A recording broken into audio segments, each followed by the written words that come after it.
Siem Reap, Cambodia. I can't help but admit that before coming here, my notions of Cambodia mostly revolved around this: mayhem, horror, the Khmer Rouge. On April 17, 1975, the Khmer Rouge marched into Phnom Penh and commenced a reign of terror that would alter Cambodia's history forever. Led by Stalin-influenced Pol Pot, who described himself as Brother Number One, the Khmer Rouge set out to vanish any relics of Cambodia's past and replace it with a new Marxist agrarian society for the future. It was to be defined as Year Zero. Entire populations were sucked out of the cities and forced to work in the fields as slaves to Pot's ideas of a rural utopia. Doctors, poets, writers, anyone of any class or education were murdered. The bedlam between 1975 and 1979 saw the extermination of close to 2 million people. Vast killing fields were created to expedite the country's cleansing. It was a soul-crushing genocide. The end of Cambodia's innocence. And yes, time has passed. But I did not expect my very first interaction with Cambodia to look like this. It seems, much to my good fortune, that I've unknowingly landed on the first day of the Khmer New Year. This is a 3-night water festival of biblical proportions. I really don't know how to describe it. Thank you. But it's just crazy. 100% crazy out here. I just freaking got here. You'll get wet in about 2 minutes. Tops. Come wearing flip-flops. That's it. Not to be taken lightly or ventured by the hydrophobic, you must come prepared. That's right, Private. You can be ambushed by potentially blinding baby powder that's being flung and slapped around as if your face was somehow reminiscent of a baby's ass. Quickly assaulted by locals and Farangs alike, often with a powerful squirt, other times just the unfortunate dousing by cold bucket. The proper weapon of choice for this pruny battle is a Rambo-esque water cannon that can harness as many liters of tap water as possible. Trust me, soldier, you will need every drop. Battlefield. Siem Reap.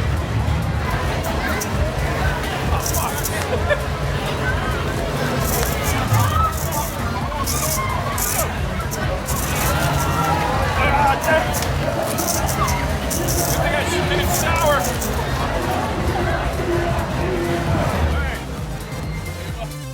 The night drags until the early morning hours. The $1 Cambodia beers flow alongside the muddy pool-like puddles on Pub Street. My body's soaked, cleansed like the Buddha. No doubt, the greatest block party I've ever witnessed.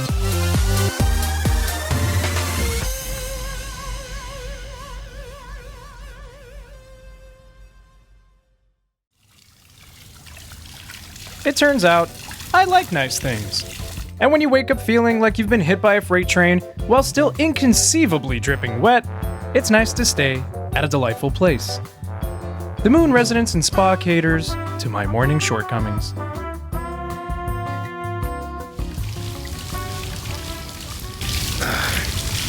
So the party last night, on another level, probably could best be described as a mixture between a Roman orgy and a crazy night on a Greek island filled with Brits and lots of Asians just shooting water at each other. Basically, there's no description for what I saw last night, so I'm not even going to try, but it's one of the great, great parties of my life. That said, it's time for a little R&R. I need to kind of recalibrate my mind a little bit and make sure that after witnessing all that, I still believe in the same religion. I probably don't. I try not to be that whiny guy. But you must know this. You cannot fathom how hot it is in this town. So take this coming from a guy who's from Miami, which is basically a jungle in the middle of the United States. There is no hell on earth, temperature-wise, like Siem Reap. I've never, just literally walking for about 16 seconds, it feels like I just got out of the shower with no towel. However unrecognizable Pub Street may be at this hour, the aftermath of last night's debauchery on its streets is evident. Nonetheless, there is no time to spare. Vendors must reload. Tonight will be another party. More cheap local beer must be consumed by the gallons. More super soakers must be fired indiscriminately.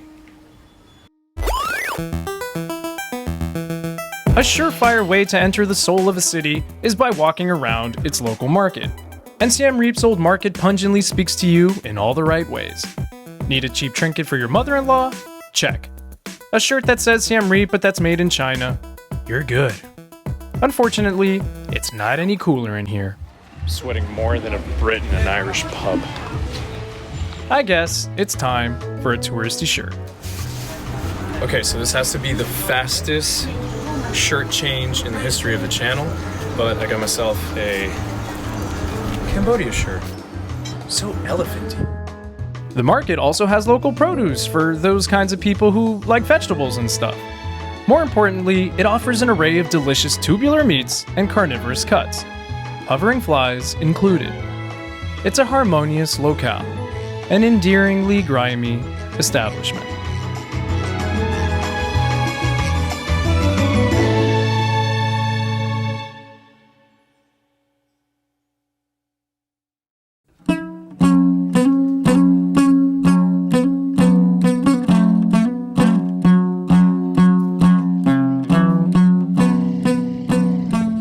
Some places cannot be measured by stature nor importance. Their immensity is gauged by the respect it garners, how it stimulates your curiosity. I will be the first to say I generally hate sunrises. Nothing, and I mean nothing, can get me out of bed at an ungodly hour to witness this most anticlimactic of events. But this place did. Angkor Wat. You see, Angkor Wat is one of many Angkor temples around modern-day Siem Reap that represents the remnants of the grandiose city of Angkor, capital of the Khmer Empire. And Angkor Wat is its crown jewel, the largest religious monument in the world. Now, to be completely honest, if you were fortunate enough to witness this alone, without the thousands of tourists and the symphony of camera shutters going off, this would easily be the most magnificent sunrise imaginable. It is still, nonetheless, worth it. Well, that's actually quite an uneventful event, much like watching paint dry and reruns of Star Trek Next Generation. Definitely need some breakfast now. Okay, so my name is Bond, James Bond. My store number 007, I get license for coffee and breakfast inside of the Angkor Wat. Admittedly, it is very difficult to find the right words to describe this temple, to translate the context of its feel without somehow sounding like I miss part of the picture. It would be an injustice, so I won't. I will tell you, however, that regardless of your religion or disposition, this is a place you must visit at least once in your life. Period. Moving further along the complex of Angkor temples, you'll reach my personal favorite, Angkor Thom. It might not get as much attention as the more popular Angkor Wat, but because of its Bayonne style and use of ominous faces carved in stone found in just about every corner, it is vastly more alluring. The temple itself is an intricate maze of chambers and hallways that engulfs your imagination, makes you feel the enigmatic aura between its walls. Opulent, and simultaneously unpresuming. I actually really love the layout of this temple. It's like you walk through like a bunch of different chambers and rooms, and it's really reminiscent of the show Legends of the Hidden Temple. So I'm all about it. I'm a big like nostalgia guy, Nickelodeon nostalgia guy. So I'm really, really digging this temple. Not gonna lie, it's really cool.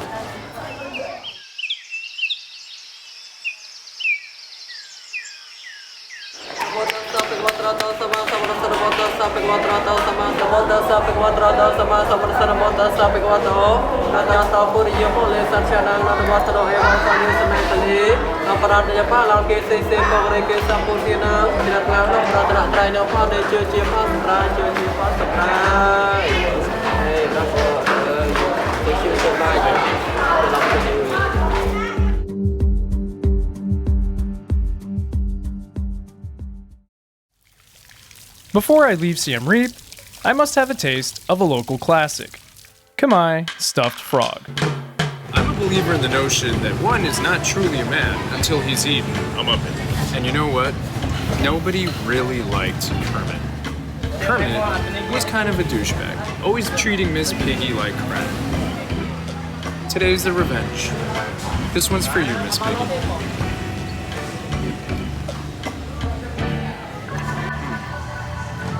That is some Muppety goodness.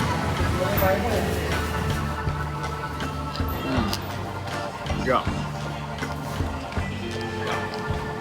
All jokes aside, this stuffed frog with minced beef, seriously good stuff. Really good. No pepper sauce. Oh yeah. Yeah. That's proper. Love you, Kermit.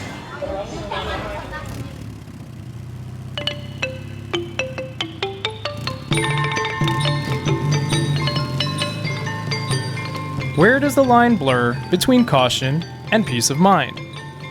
At which point do you simply open up and dive in regardless of outcome? Free in spirit, receptive, brave. Cambodia can intimidate you, make you wonder if you're ready to let it in. But if, and when you do, your mind and your heart will forever be grateful that you helped them grow.